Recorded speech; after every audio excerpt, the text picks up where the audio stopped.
All right, Ty, welcome back, man. It's been 10 months since we've seen you compete inside the cage. How you feeling? You feeling ready for this one? Feeling great. I'm ready to go and put on a show for the fans Friday night. Yeah, absolutely. And before we talk about this fight, I just want to take you back to your last one. A tough loss there to Dalton Ross, a unanimous decision. I guess were you able to kind of turn it into a learning experience at all and pull some things away from it? Oh yeah, for sure. I had a lot of things that went on right in that little camp with the turnaround from the Tuco fight right into Dalton, and then getting injured in the fight. So being able to see a full 15-minute fight and see what I did wrong and make those corrections, hopefully moving forward, and it gets better.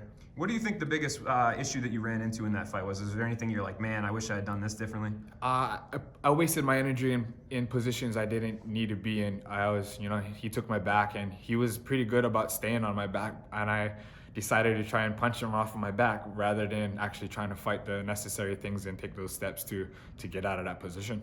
Yeah, and I'm assuming obviously you worked a lot at Extreme Couture again for this one. Is that where you worked? Yep, definitely at Extreme. I did a little bit over at 10th Planet, get some work in with those guys at Coach Casey's.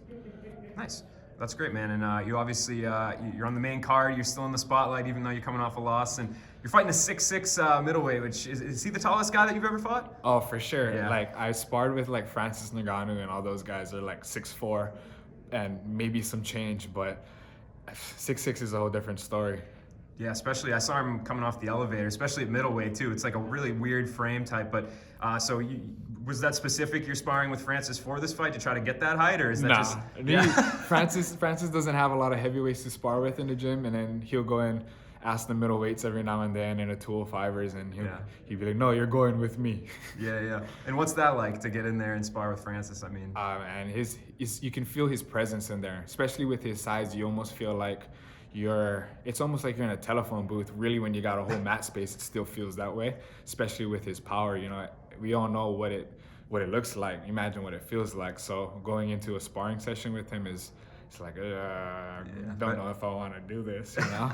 Better you than me, man. I'm not envious of that one, but I'm sure it's great practice, great experience, and for a guy like Bestaev too, kind of get you ready. So I guess what's your without giving away too much, what's kind of your mindset coming into this one? Kind of what are you expecting to do when you guys get in there? Get in his face, put the pressure on, and knock him out. That's all.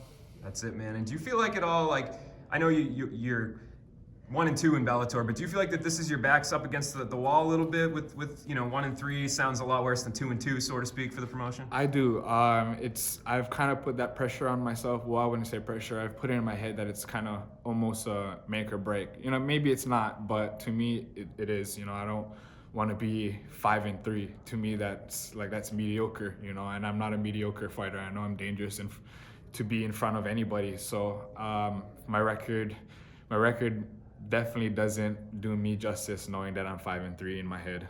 Yeah, and obviously you're not overlooking anything, but I know Bellator is going back to Hawaii at the end of the year. Is that something that you'd be interested again? Are you hoping for? I know there's restrictions going in. Hawaii's kind of wild right now, but you know what? Last time around, it was great. It was awesome to do my Bellator debut there. But if they asked me to do so, I won't say no 100%. But it's not on my top list of choices to be at again. Yeah, kind of stressful, right? Yeah, definitely. Yeah, tickets, everybody. How many people hit you up for tickets when you fight? I couldn't even begin to tell you. I was ready to shut my phone off all fight week, let alone my mom was trying to get a hold of me a lot. So I'm like, Mom, it's still fight week, right? Yeah, it's like taking on a second job. Yeah. Absolutely. Well, I wish you the best of luck in this fight, man. I'm looking forward to it and appreciate the time. Thank you for having me.